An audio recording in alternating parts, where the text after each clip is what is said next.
Hello fourth class. आज मैं आपको हिंदी व्याकरण के कुछ दो व्यंजनों के बारे में बताऊंगी जिनके नीचे अगर बिंदी लगा दी जाए तो उनके प्रयोग में और उच्चारण में फ़र्क आ जाता है। वो दोनों शब्द हैं ड और ढ। ठीक है, ड और ढ हिंदी के दो व्यंजन हैं, दोनों ही अलग अलग हैं। लेकिन ये शब्द के कोई शब्द जब हम बनाते हैं, ये शब्द के आरंभ में, मध्य में और अंत में कहीं भी लिखे जा सकते हैं।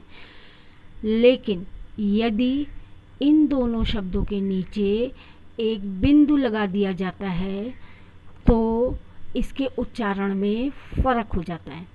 ड और ढ तो वर्णमाला में हैं, लेकिन ळ और ढ़ को वर्णमाला में स्थान नहीं दिया गया है।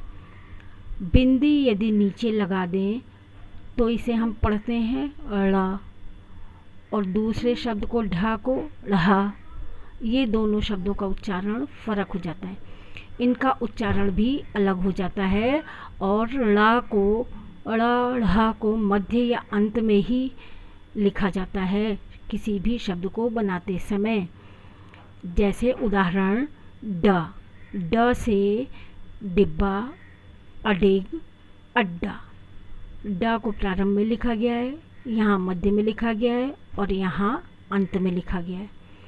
इसी तरह से जब इसके नीचे हम बिंदी लगा देते हैं, ये ड़ बन जाता है, तब इनको हम आरंभ में नहीं लिख सकते। इनका प्रयोग शब्दों के आरंभ में नहीं किया जा सकता।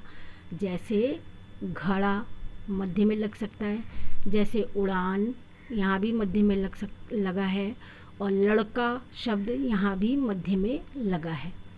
ठीक है बच्चों, आगे है दूसरा शब्द, दूसरा व्यंजन ढ। ढ शब्द के नीचे बिंदु नहीं है, इसे हम ढ बोलेंगे और इससे शब्द बना ढक्कन। दूसरा शब्द बना ढपली, जो गाने मुन्ने वाले बजाते हैं, जिनमें मजीरे जैसे लगे होते हैं, उसे हम ढपली कहते हैं। ठीक है, लेकिन जब इसके नीचे बिंदु लगा देते हैं तो हम इसका प्रयोग आरंभ में नहीं कर सकते, बीच में करेंगे या अंत में करेंगे। जैसे पढ़ाई, बाढ़, कढ़ाई। ठीक है, ये आप ध्यान से देखना और इसे इस तरह से प्रयोग करना। इसके अलावा बच्चों श और श ये दोनों भी अलग अलग व्यंजन हैं, परंतु हिंदी भाषा में अब इनका उच्चारण एक ही तरह से किया जाने लगा है।